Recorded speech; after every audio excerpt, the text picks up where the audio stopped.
Hello, ladies, and welcome tonight. As you can see, I have a special guest. This is actually take two. I just had a really, really good interview with her. It was a little over an hour, and we got done, and I went to go check it, and I'm not going to say who, but whoever set it up didn't start the volume right. So we had no sound, absolutely no sound, no way of getting it back. So do you want to introduce yourself again? Sure. I am from Custer, South Dakota. My husband is a pastor at Mountain View Baptist Church, and we have 4 children, and they're all graduated from high school, and our oldest is in Arizona, and we're praying for a wife for him. And then our daughter just got married last week, and she married assistant pastor in Maryland. And then our 2 youngest boys are at home working on their trades. One is a welder and one is HVAC worker. So, my sons are doing trades too. Yeah. And so then both of them, the 2 youngest, are Sunday school teachers at our church and preaching today for my husband, which is a blessing. Oh, good. That's awesome. Yeah. Yeah. So all your kids are still in church. Yes. Praise the Lord. Serving the Lord. Yes. All glory to God, right? All glory. Yeah. And that's what we have this month going on here. We have a month of just having different speakers in. This year, my husband wanted to focus on having in second generation, like speakers that were raised in preachers' homes. So Pastor Furse was raised in a preacher's home. Yeah. And so he kind of and they've turned also people that have raised kids to adulthood. Right. And are still serving the Lord and everything. So we're focusing on that. I'm hoping to have more guest speakers throughout the month. Hopefully I can convince the wives to have an interview. But Mrs. Furse has a really interesting story, which I've heard, and I hope we can get all the details in again the second time around. I'm hoping we get all the details. It was such a great interview. So take 2. You come from Old Order Amish. Yes. Okay, so let's start back at the beginning. Again, I all know, right. is this gonna, I'm sorry. No, that's all right. Well, the Old Order Amish are about as old-fashioned as you get. Yes. So no electricity, no running water, no vehicles, only horse and buggy, and it was very old-fashioned life, but it was a very good life. I never felt like I was unhappy. I really enjoyed living the Amish life, and I had wonderful friends and, of course, cousins by the dozens, because my parents both were from families of 15 children, and so we were surrounded by grandmas and grandpas on both sides, and aunts and uncles, and we did everything together. As far as whenever the fields needed to be harvested, we did all of those field jobs together, and cutting hay and baling hay, and then of course we always had great big ice cream feeds. Nobody makes ice cream like the Amish. They make really homemade ice cream. Yum. So they all have these big ice cream freezers, and so every year in the wintertime they would cut blocks of ice out of the pond. Oh. And then they would haul it up with wagons, and they'd put it in the ice house, and it was separated by just by sawdust. And so I remember during in the Laura Ingalls. Yes, I remember that from Laura Ingalls. Yeah. So I remember licking the ice during the summer, and it tastes salty and sawdusty, very much like sawdust. But it was very cool. So yeah. That's a little story we didn't get the first time around. Yeah, there you go. There you go. So I really, really enjoyed our life as in the Amish, and I never felt that we were like I wanted to be anything different. I just was happy being Amish, and the only thing that was my main concern was just that I was always hearing preaching about hell, and about being a good person, and about keeping the rules, and it was very real in that I knew that this life would end someday, and I knew that I would go somewhere, and I just didn't know where. I couldn't figure out. I remember I often thought, I wish I wasn't born as a person. Why couldn't I just be a tree or something else? Because I just felt like, why do I have to live this life and not know how to go to heaven? You know, how could that be? You know, it's just that I knew that heaven was real and hell was real, but I knew I didn't want to go to hell, but I knew I was probably going there. And so I was... Because you couldn't be good enough. Right. I just knew we couldn't be good enough. And so while we lived in Bowling Green with all the aunts and uncles and all the cousins by the dozens and the grandmas and grandpas, down there is where one of the drivers that took us places, if we hired a driver, it was usually for a longer trip, like to go more than 10 miles, we'd hire a driver or something like that. Just because it would take forever with horse and buggy. But if we hired a driver to go somewhere, it was oftentimes the same driver. His name is Carl Hasty, and he started witnessing to my parents and to my school teacher and also to my Uncle Irvin, who was just an older teenager at the time. He was, I believe, the first one that was witnessed to, and they all began seeds of doubt in the Amish and seeds of maybe we could know for sure that we're going to heaven, you know.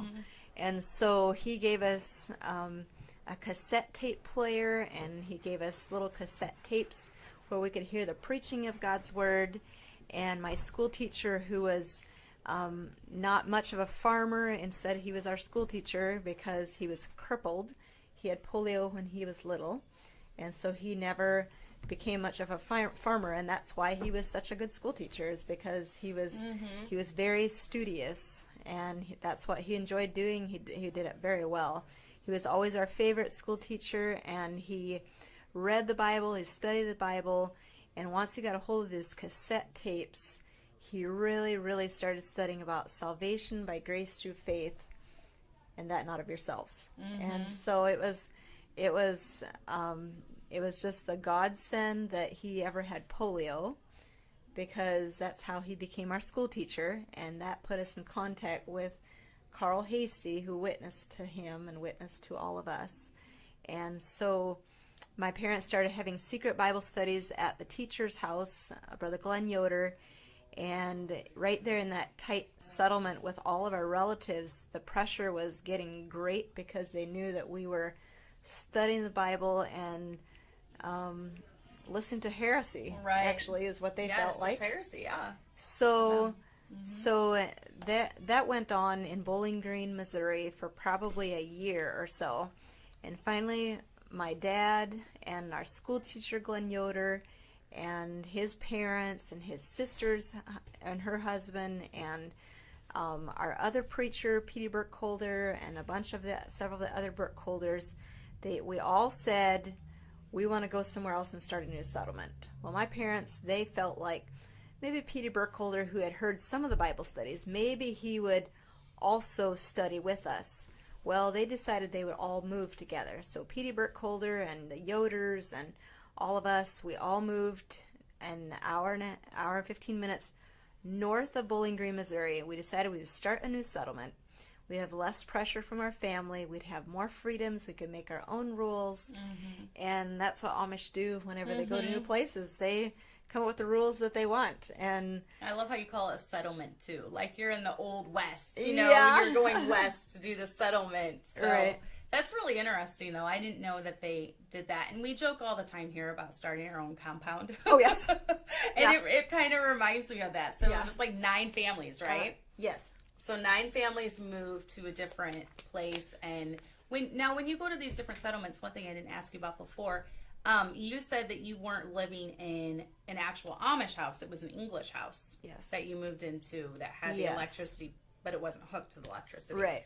So that was my question. Do you move someplace where then you build your own home, or you just kind of buy the homes that are there? Yeah, most of the houses that, actually only about 2 or 3 of the houses of our 9 families that moved, only like 3 of us actually did not have an Amish house. Okay. We, I think some of the families just like built a little shed or a little room to live in while they built their house. Okay. We actually moved into a house that was already standing, but it had been used by English people, and so there was electricity hookups in the walls and the ceilings and stuff. And so when we got there, once we decided to move and we got to Maywood, Missouri, then my dad gave us the screwdrivers, and he let us take out all that stuff out of the walls and tear everything out because it was just all that wicked electricity. Right. And so we got rid of all that, but my parents had hoped to build a new house. They just never did it while we were Amish. But okay.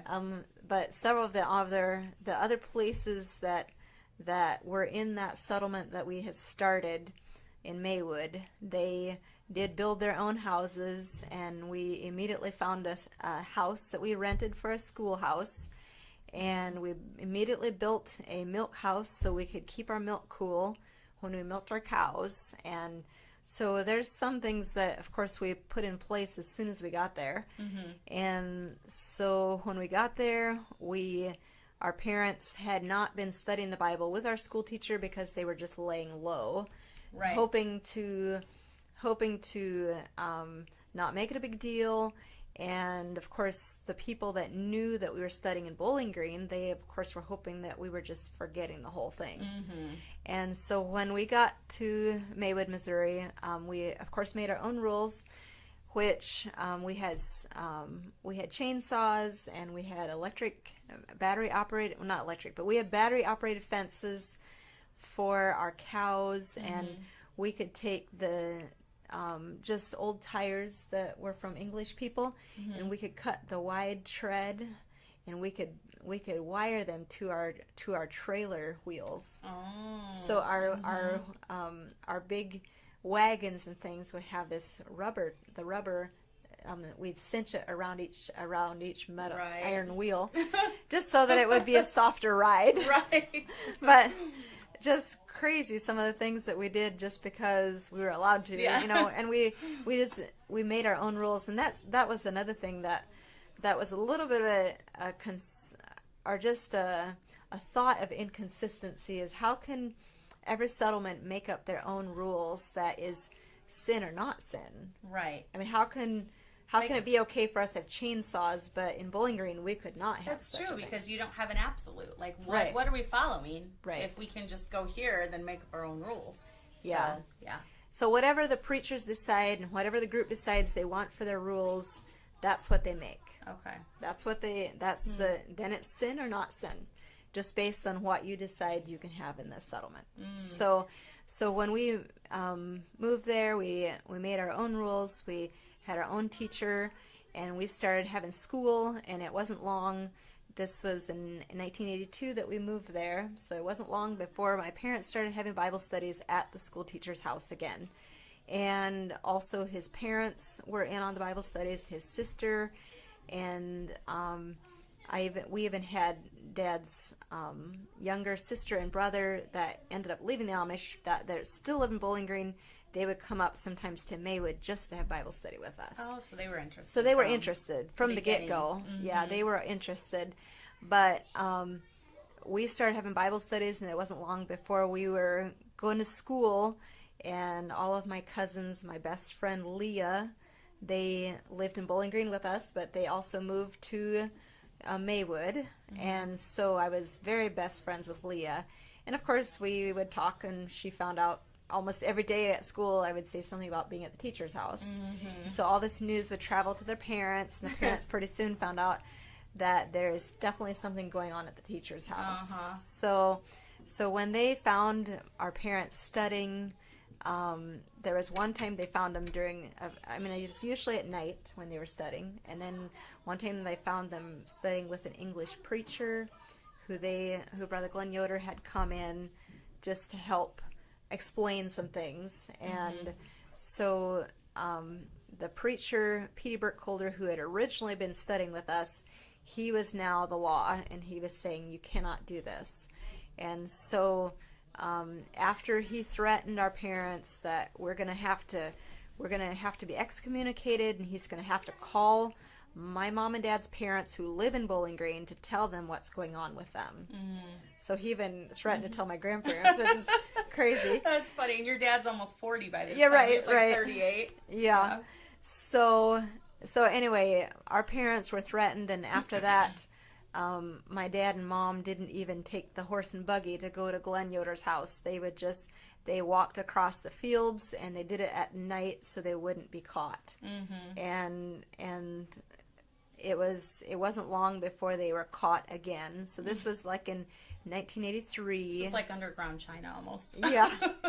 Yeah. And it was a very fearful thing for my parents, for real. You know, it's just the pressure that they put on you, and right. It's everything you know. It's your religion, it's your way of life, it's your friends, it's your family, it's just everything.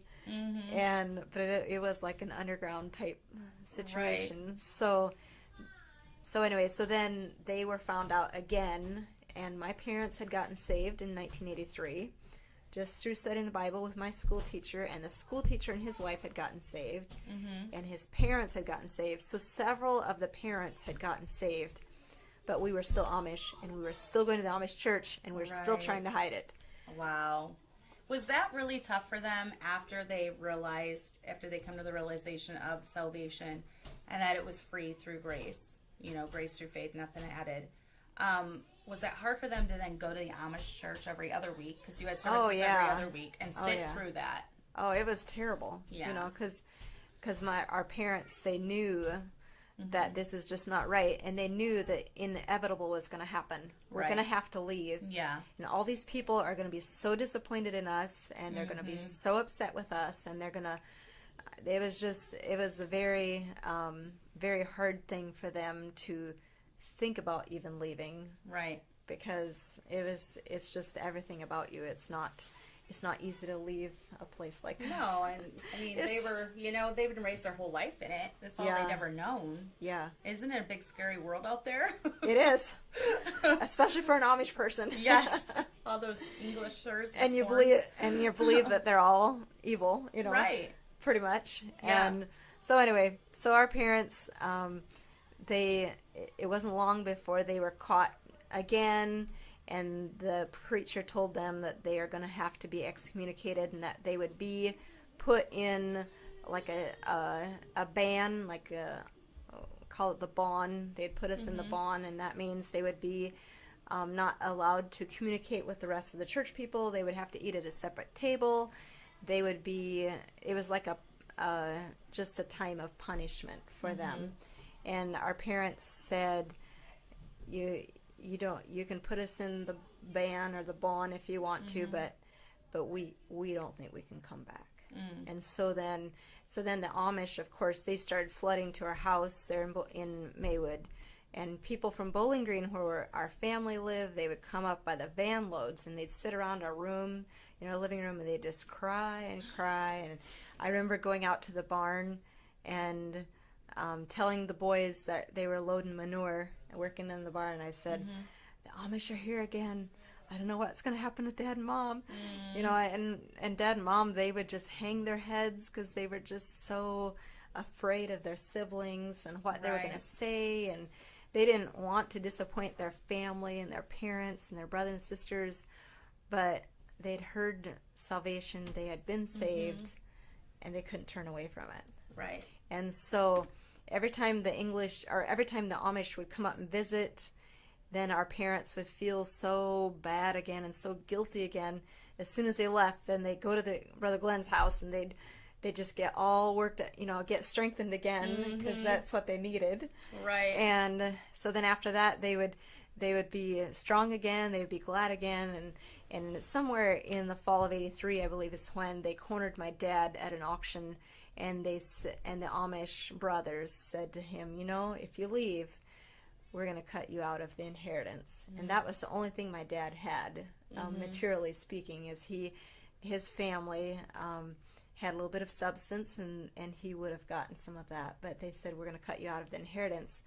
And Dad, of course, had so many doubts at different times, and ups and downs, and should we leave, or we're going to hurt so-and-so. And finally he said that when they threatened him with money, he said he knew it was right. Yeah. And he said he just never looked back after that. Nice. And so that cemented it in his that mind. cemented it. It this really did. Yep, this is the right thing to do. Yep. Mm-hmm.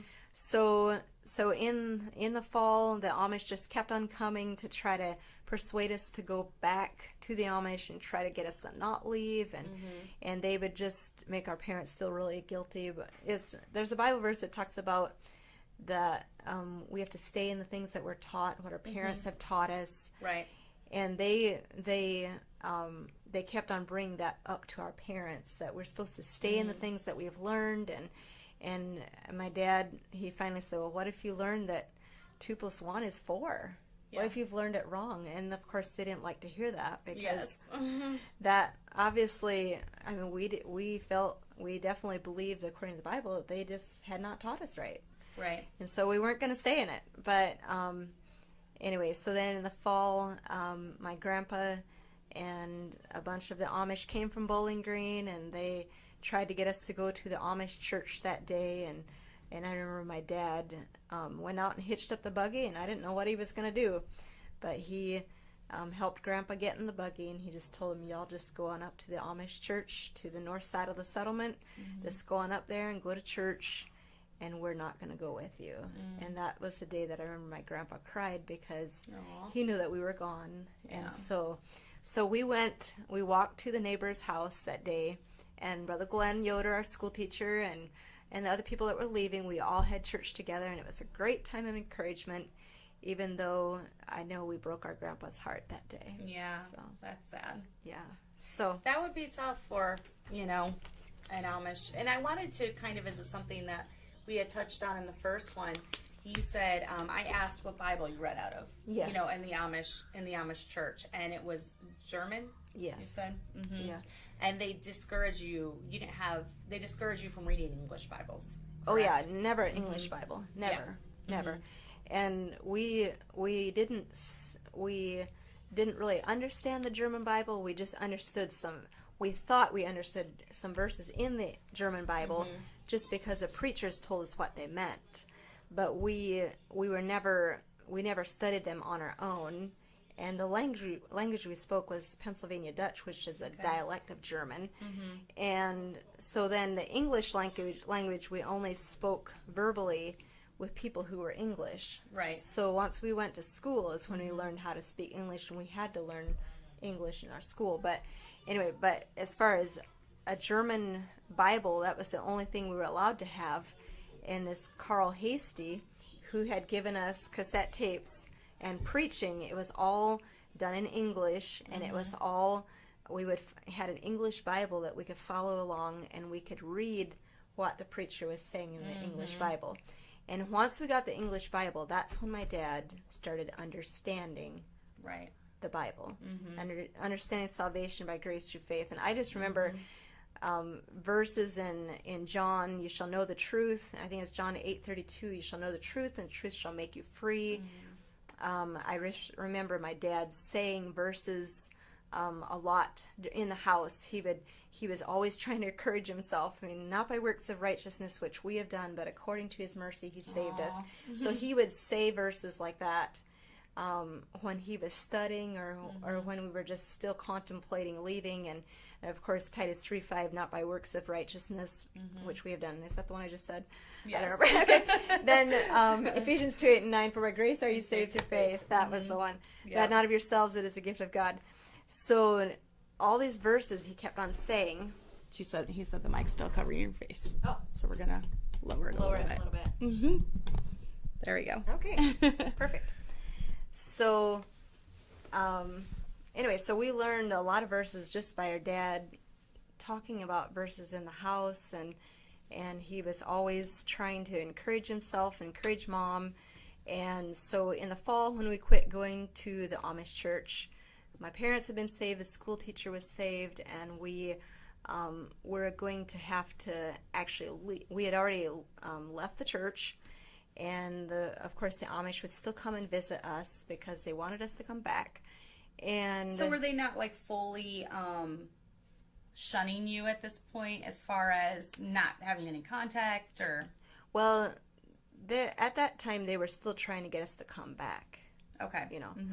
And so I guess there's certain things like they probably wouldn't have eaten at the same table with us. Okay. Mm-hmm. That kind of thing. That would show true, like putting us in the ban or the bond or whatever. Mm-hmm. That would be more like it. But I think when my mom said that sometimes she would put our baby sister Emma, she'd put her on the couch or on the bed, and then my aunt would pick her up. But my mom couldn't hand it to her in her arms. Funny. That's all a part of being shunned, you know. Okay. But they were definitely all about trying to get us to come back, and they were very urgent about that, and they would often just cry and sit in our living room and cry some more because they knew that, or they said that we were going to hell and that we had our only chance of going to heaven, and we have just thrown that away. Right. Literally. And so they feel that everyone who is English is going to hell, and the only people that have a chance to be saved are the Amish. And I remember walking with my friend Leah, and I was going to her house one day, and we walked by the English neighbor's house, and I'd say, what about these people here? And she said, they might go to heaven. She said, they don't hardly put any Christmas lights out at Christmas time. That was our gauge. Yeah, that was our gauge. Lights. Yeah, that they're trying the best they can. We had a blow up snowman, so we definitely wouldn't have been going to heaven. You missed it. Oh man, blow up snowman. Yeah. Oh, that's funny. So they just felt like we were all going to go to hell, and we, our parents knew salvation, and we started meeting for church with Brother Glenn Yoder and the others who had been excommunicated, and we didn't know what we believed other than we just knew salvation by grace through faith, and we would get together and we'd sing Amazing Grace, and when we all get to heaven, and we'd sing all these wonderful songs that we had just learned, and I don't even know how my school teacher, how he knew those songs, but I remember in cursive writing, "Are you washed in the blood?" And I would write. I mean, he had us write out these verses in our school even. So anyway, so he was incorporating some of that even before we made the break. Right. But after we made the break, of course, we sang a lot of songs and salvation songs, and we were happy. We didn't know what anybody else believed. We just knew that we were not Amish, and we believed in salvation, and we didn't know what any of the rest of the world was doing. We were still doing our own thing. And our parents said they didn't mind how we dressed or how we lived. They thought, if they want to eventually get a car, they might do that, And so they were pretty open-minded as far as we might do this someday, we might do that someday. But then in December, end of December, or then in January, then we were invited to one of the families that left received an invitation in the mail because they lived on the southern side of the settlement, and they were in the mail route for Philadelphia, Missouri. Okay. So they were the only family that got an invitation. And so then they brought the invitation to the school teacher and to my parents and said, "What about this? We found this invitation in our mail." And our parents said, "Ordination?" They said, "We don't know what that is. It's at a Baptist church." And they said, "Well, maybe we could go and find out what the Baptists believe." And so they were open-minded as far as that. And some of our other friends had tried to get us to go to a Mennonite church and go to a Presbyterian church. And all these different people that were not Amish would try to get us to come and be a part of their church. But we didn't know what anybody believed. And we could have, I suppose, fallen into anything other than we knew the Bible. Yes. So since we knew the Bible, we knew that it had to match up with the Bible. Right. So when we got an invitation to the Baptist preacher's ordination, then all of our parents and the school teacher, they all hired a driver, and they piled into the back of a camper pickup truck, and they went to Philadelphia, Missouri to go watch this ordination. And so when they got there, the young preacher, Pastor Tim Stowe, was being ordained, and he was just a young preacher from Texas, and he was being ordained that day. And our parents came in. They were still dressed Amish, completely Amish. And he had never heard of Amish people before, so he was afraid. He thought maybe the Ku Klux Klan had come to throw him out. That's so funny. I'm going to turn my chair here. Yeah. So then, they sat in the back of the Baptist church, and a lot of the deacons and various people were really watching our parents because they didn't know why are they here? Why are they here and what are they doing?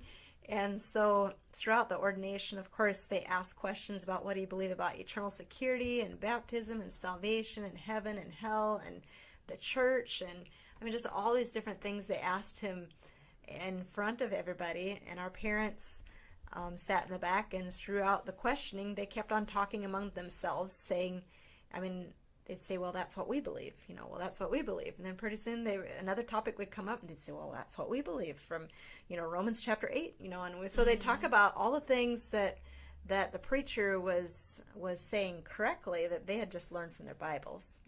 And so after a while they said, I guess we don't know it, but we must be Baptist. And so they decided that day that we must be Baptist, because all the things that they had learned from the Bible were what the Baptists were believing and preaching that day. And it was really the best service that our parents could have ever gone to, because it showed them what the Baptists believe. Right. That's very interesting too, because I don't even know of people that send out ordination invitations. No. I know when my husband was ordained, it was in front of our church at Lighthouse, but it was, I guess there was the preachers there that had been invited to lay hands on him. He had a large panel of preachers come in from other places, but I've never heard of sending out invitations, but that's really neat. Yeah. Because I do think, like I said in the first, that Baptists line up biblically the best. That's why we're Baptists, because we believe they are the most biblical. Yeah. So, it was the next week that we hired the same driver, and the person took us all to church, our whole family, and we just filled up the Sunday schools. Of course, we had 5 kids, or we had 10 kids, and the school teacher had 5 kids, and so we all of a sudden, of course, the church quickly had a good number of kids in their Sunday school. Start getting all these Amish people with all these kids. I would love it as a pastor's wife. I'd be like, yay, more kids. Right. So it was a great experience for all of our family.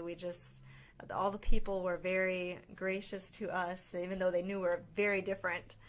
And it wasn't long before the people in the church, they started giving us clothes, because they found out that we were leaving the Amish, and we actually would wear English clothes if we had them. So they brought us tons and tons of clothes, but we didn't know how to match anything. So it was dots and stripes and all of that. It was just great.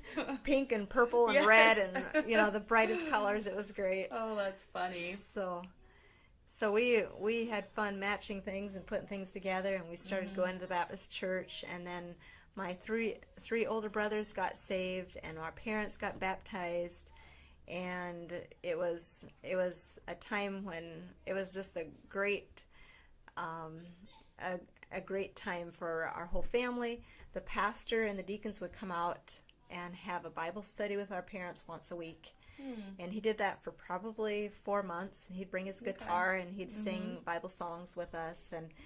And he was just really a godsend for us, that new pastor. His name was Pastor Tim Stowe, and he just loved our families, and he was just very gracious to us, because obviously we're so different, very unusual, more like a foreign people coming in, and he was very culturally different, very gracious to us. And so after about 4 months, or however long it was, he finally said, now we have Wednesday night church, and you can come for that at 7 o'clock.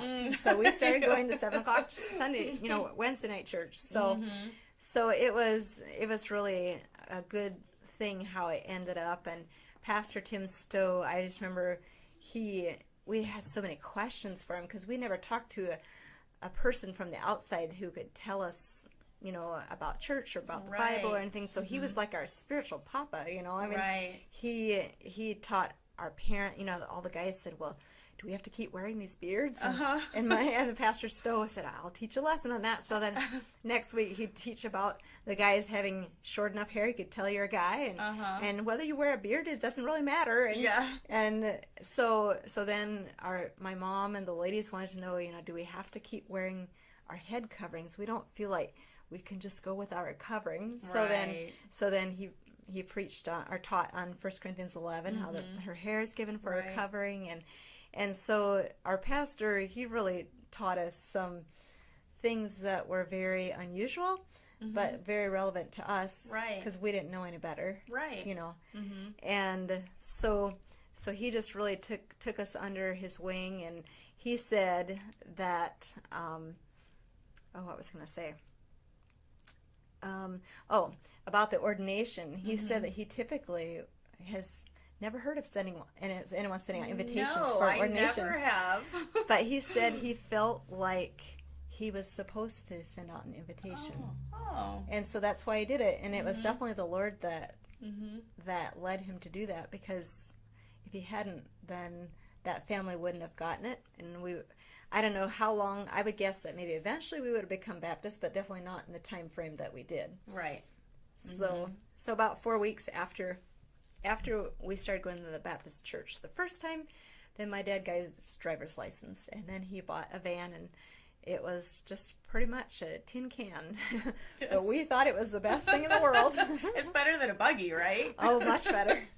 A lot more smooth. Yeah. So it was quite an experience for him to learn how to drive, and my mom, of course. Oh, I remember she was turning around somewhere, and she happened to push the gas instead of the brake, and this sorghum press that we had at the teacher's house went through the windshield of the van, and it was some very hard times trying to learn how to drive. And did all your older siblings get their licenses right away? Well, the oldest one was only 13, so several years later, and he got his driver's license. So so it was great. All of us, my siblings got saved, and the pastor and all the church people were very, very gracious to us and in helping us. And so we went to public school right after we got out of the Amish. There was a school teacher in our church, and she was going to be she was a 6th grade teacher, and I was going to be 6th grade. So I was in her class that first year, and so we attended public school for about 3 years. But then after that, we decided that our parents decided that they would really like for us to be in a Christian school. So they made a sacrifice and sent all 9 of us at the time to the Christian school. That is a lot of money. Yeah. I went to a Christian school for a while, and I think we had to get on scholarship or something, but it's very expensive. Yeah. To send your kids to a Christian school. Yeah. Very, very. Now, do you feel, as far as your education goes, I didn't even touch on this earlier, were you pretty up to par with the public school standards, with the Christian school standards, as far as like where you needed to be in your work, or how advanced you were? Well, the Amish are very good at their math, basic math, and they're very good on reading. Okay. And most of us could read English or German at that point. But as far as writing reports, we never heard of such a thing. There's things like that we just did never hear of. We were very good spellers. We would have spell down, like spelling bees, and we'd all try to get to be the top one. So we were very good in spelling, very good in the basics, but anything above that, we didn't really know much about nothing about science or like book reports or anything like that. That was very, very new to us. Very eye-opening. Right. Like, I have to do what? Was that when you went into the public school, then you had to start doing the reports and stuff? Yes. And that was a challenge for me to learn that. Yes. And try to make friends at the same time. And so after a couple years of being in the public school, then our parents decided to send us to Christian school. So after that, it was, we enjoyed that too, but I just remember when we went to public school that we couldn't believe that the kids hated school. Because for us, we thought going to school, that's the only time you don't have to work, and Right. it was the greatest thing. We loved going to school, but the English people didn't see it that way, you know. Yes. So And then you said something too about you were shocked at how much food they threw away. yes, because Amish people, you don't throw anything away, and so they throw away, you know, any food they don't eat or whatever, they just throw it away, and we couldn't believe that someone would throw away food, and so there's quite a few things like that were very eye-opening to us. You know? Right. That I can't imagine what the cultural shock must have been though. Yeah. To be raised Amish, you know, half your life, well, your whole life at this point, Right. you know, your whole life obviously at this point, and then just to go right into public school setting. Yeah. That would be really tough. Now, your friend that you had before Leah, were you still friends after you got saved? Well, after my mom and dad got saved and we were excommunicated, I just remember my mom told me that I wouldn't be seeing Leah anymore. And so then she said I cried, and I don't really remember it. But she said I cried, and she said that I was really sad about that. So, and I do remember how close we were, because we were neighbors in Bowling Green at the first settlement, and then we were friends again in Maywood. But after we left, the Amish people that didn't leave, they all said, well, we want y'all to move away, and just, you know, we don't want to see you again. And our parents said, well, we like where we live, we would like to stay here. And so the rest of the Amish people said, well, we want to move away from you because we don't want your kids to be with our kids. Oh. And so they just told us that we will their kids will learn very bad lifestyles from us, and I don't remember if I already said, but they said we'd fill the prisons and live on the streets. And, No, you never told that part this time. Yeah, so that was one of the big things. They were concerned. They told you all these horror stories of what was going to happen. If you leave the Amish, you're going to get divorced. Yeah. And we would fill the streets, and we filled the prisons, live on the streets, and we would be drunkards and stuff like that. I have a really bad view of English people. Oh, terrible. Very evil. So yeah. So they just had these terrible visions of what would happen to us. But even in the Amish, though, even though I had a really great childhood, never was afraid, never knew anything bad like that. Right. But I remember hearing about things, about the time we were leaving. I remember hearing about some of the young people were getting drunk at a singing that they had, because they go to the singings on Sunday nights. And like some of the young people that lived in Bowling Green, some of the young people had been drinking and just doing very bad things and vandalizing and just all these things that the young people were doing. And then of course I heard about different people that were molested or there was abuse going on, but I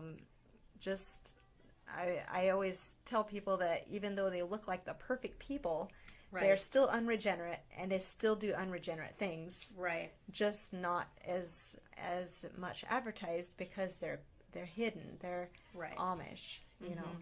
And so oftentimes stuff like that still goes on, but nobody knows about it. Right. I remember my best friend lives not far from where you grew up, near Chillicothe, Missouri. Yes. Lots of old order Amish in that area. And she said it was such a weird thing for her the first time she saw these teenage girls fully dressed in the Amish, barefoot, come walking out of gas stations holding beer. You know, like she thought that was so weird, because I just can't imagine. Alcohol is one of those, it's not necessarily taboo for Amish people to drink, or I don't know how that goes exactly, but she saw, teenage girls come walking out, holding beer. So that was so weird to her, because you do think of Amish as just being these people that are just, toe the line. Perfect. And perfect. Almost sinless, Well, they didn't want anybody to drink, though. They were very much against that. But their ideas were that if there's no rule against it, then everybody's going to do that. They didn't understand that that just because we left the Amish doesn't mean we're going to do all these things that just because we don't have a rule against it, you know? Right. Oh, so since you had no rules like the Amish imposed, Right. you're just going to do everything. Right. They thought we would just do everything because all of a sudden there's no more rule that says you can't drink, no more rules, you can't drive a car. But they put those together. Drinking and driving cars and having electricity and, you know, all these things, they're all equal, you know. But, yeah. So how old were you when you got saved? I was saved when I was 13. Okay.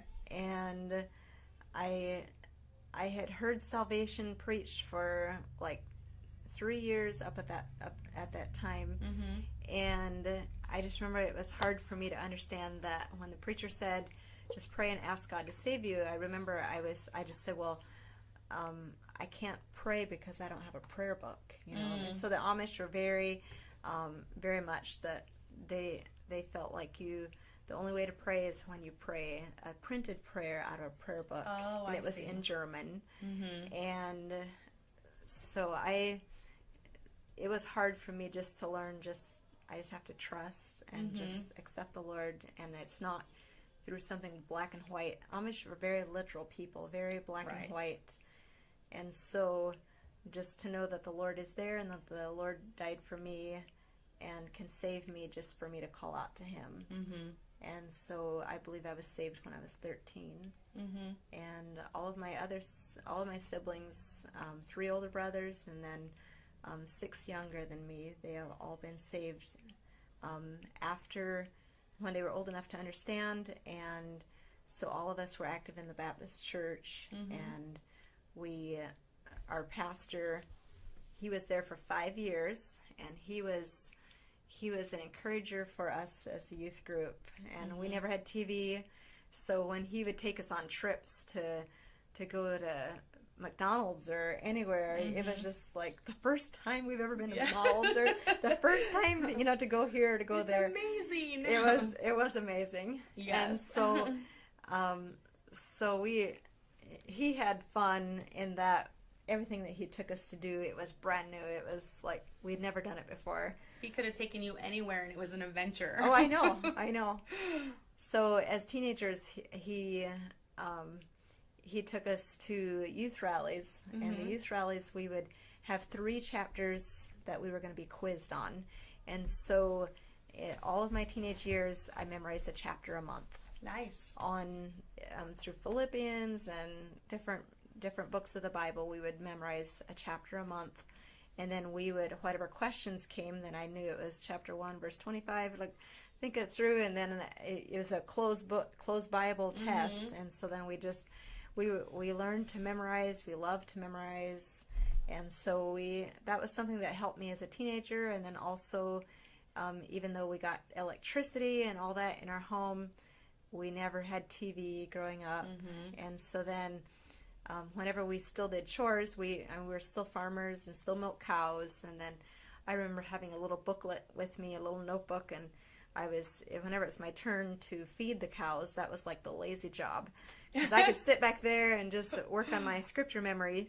And then as soon as my dad called a number, our extensions were numbered 1 through 8, I think it was. As soon as he called a number, then I knew I had to get up and put feed in that box.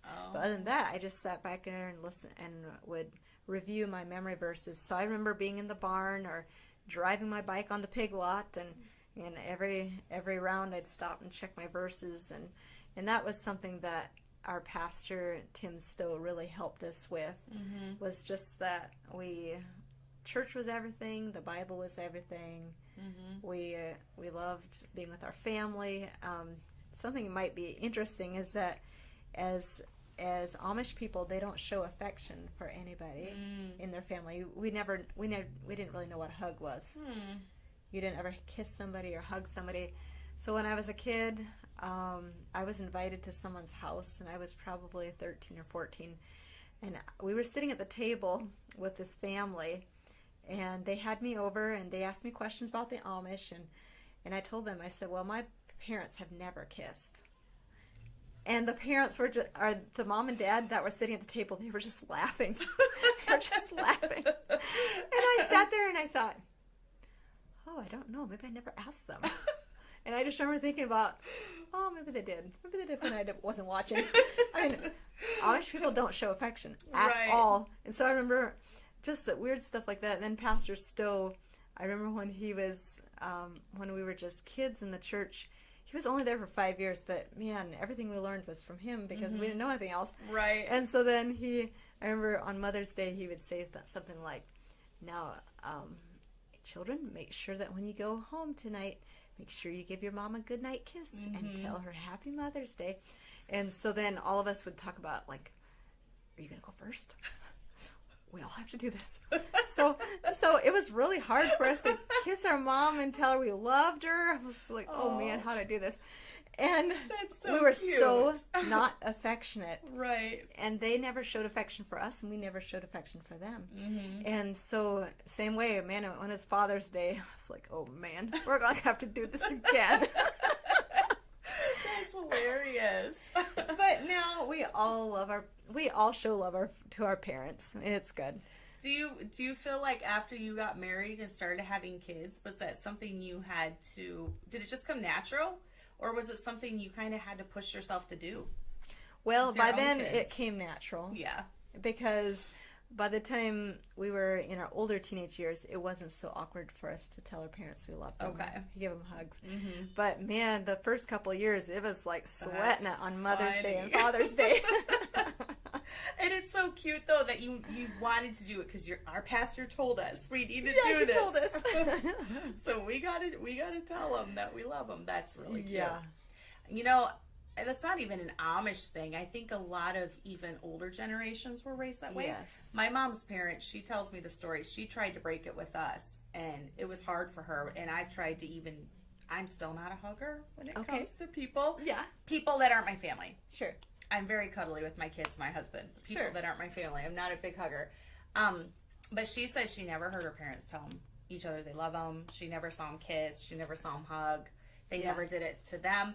But as they got older, my grandpa did start telling her that he loved her. And that just meant, like, the world to her. Sure. You know, because her dad was finally saying it. Yeah. But now, I know I want to touch on this too. Did any of after you left the Amish and you guys all started getting saved and you and your siblings started getting saved, did any of your other family members get saved?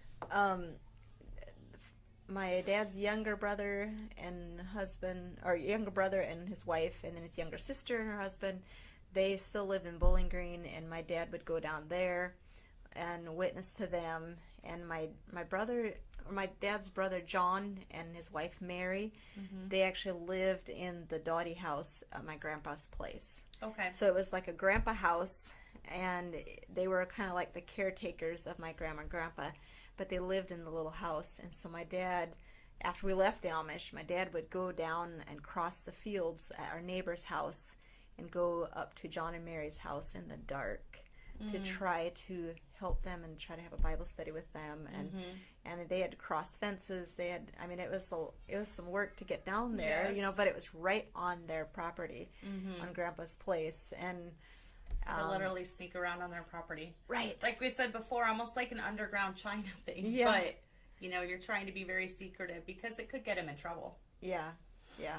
For listening to heresy. Right. So John and Mary left, Irvin and Elizabeth left, and then when about 1999, my dad's oldest sister and her husband and I think 4 remaining children left.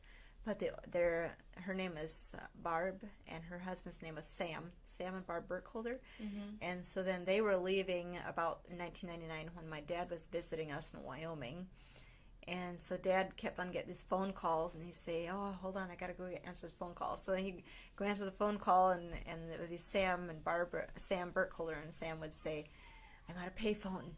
And now what do I do? What do I do? I got this, the Amish know that we're studying, and the Amish know that we're going to leave. And, so it was, he helped his sister and her husband, Sam, to leave.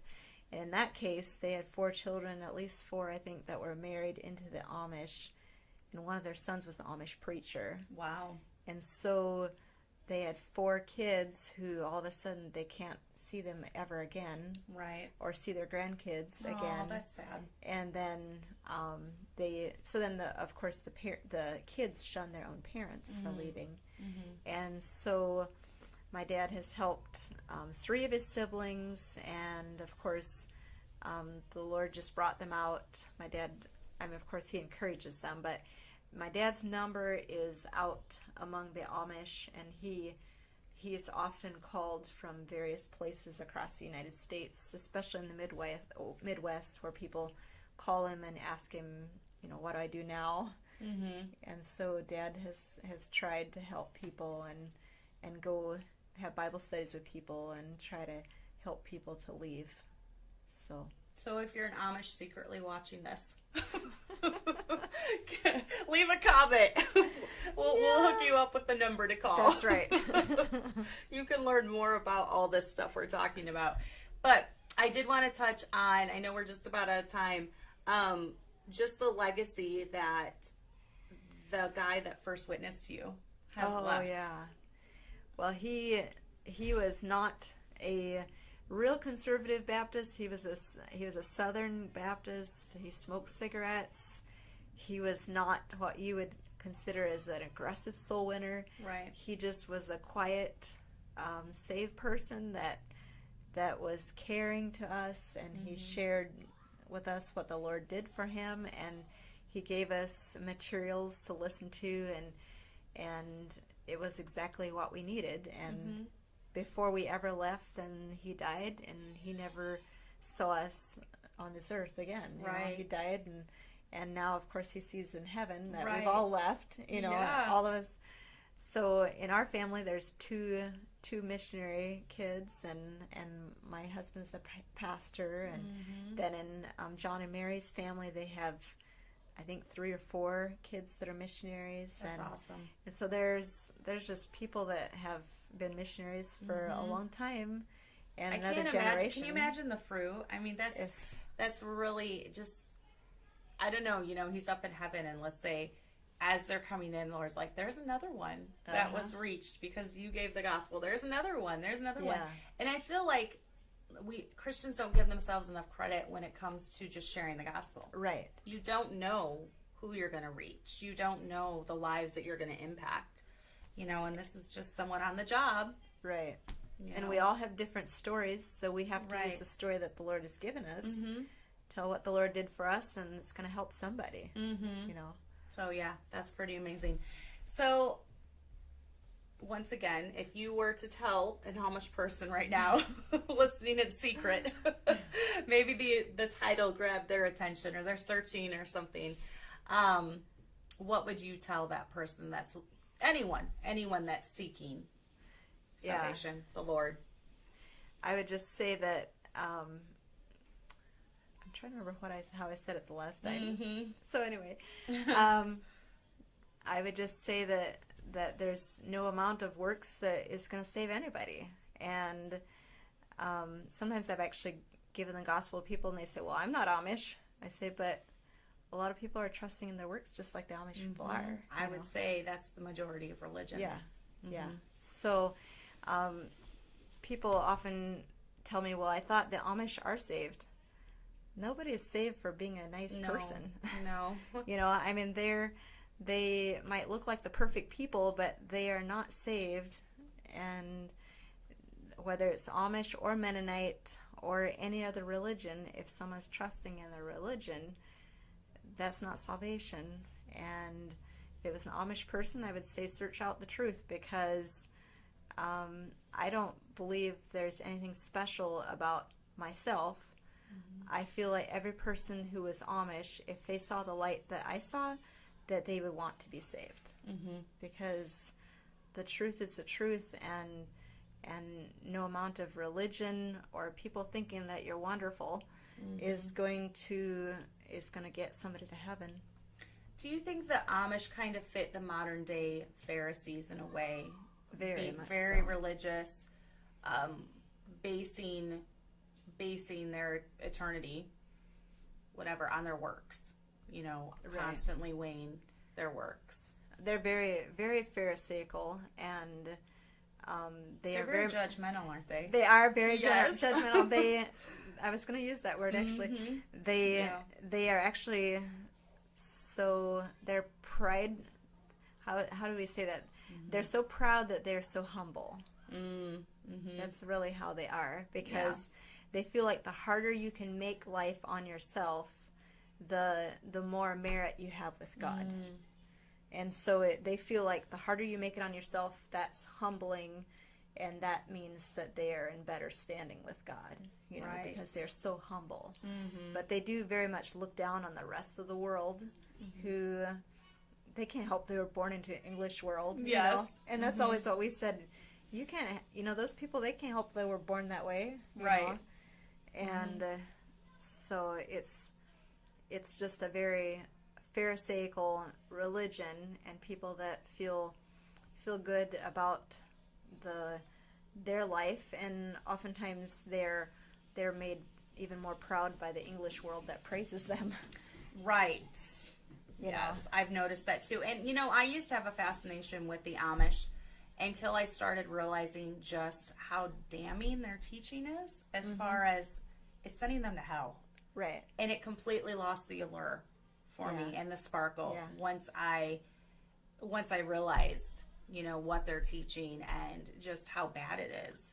Yeah. And even if an Amish person appears perfect, like they have it all together, they still have the sin of gossip. Oh, right. Or the sin of hating their brother. Or, you know, there's still those little sins that, you know, they're not murdering people and, you know, they're not doing this, but yet everyone has sin in their life. Right. And I think the sin of Amish, ex-Amish, would be, a lot of it would be being judgmental of other people, not accepting them for how they are, or being a gossip, because we're used to being able to speak another language that nobody can hear. So you end up talking about them. Yes. And so the Amish are very, very pharisaical or judgmental, and I find myself being guilty of that sometimes. I try not to think that way, and I just have to realize it's a thing of the past. It's of the old man to think that way. And then I also have known some that have come out of the Amish lifestyle. I know we touched really quickly on this, and I wanted to, because the majority of my listeners are women. Okay. And some have come out of, you know, Amish lifestyles, Mennonite lifestyles. And they really struggle with, and I think this might go back to as a little girl wondering, I'm not going to be good enough, you know.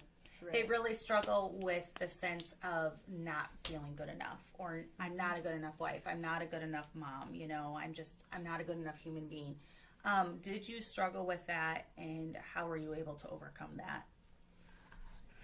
Just after we left the Amish, I think that we all, as an Amish person, you always feel like you're not as good as the rest of the world. You feel inferior, or you feel inadequate, and you know that you're different. Yes. Just because you're culturally different, and so I just have even in the last 10 years, I think I have realized that it's okay to be who God made me to be. And if I'm not the same as somebody else, that's okay. I can still, there's some people that I'll get to witness to that someone else wouldn't get to witness to based on the experience that I've been through. It's just the way God has made everybody different, and it's not a bad thing. So it's okay to be your own person and recognize your strengths, though, and recognize your weaknesses and work on those. But other than that, the Lord is my strength, and I am who I am because of Christ, and it's okay to be different because that's the way God made me. That's not really an Amish teaching, is it? No. That doesn't sound very Amish. No. Yeah, because they're more uniform. You need to be this. You need to be that. Yeah. Right. Yeah. This is the rules. Don't break the rules. So yeah.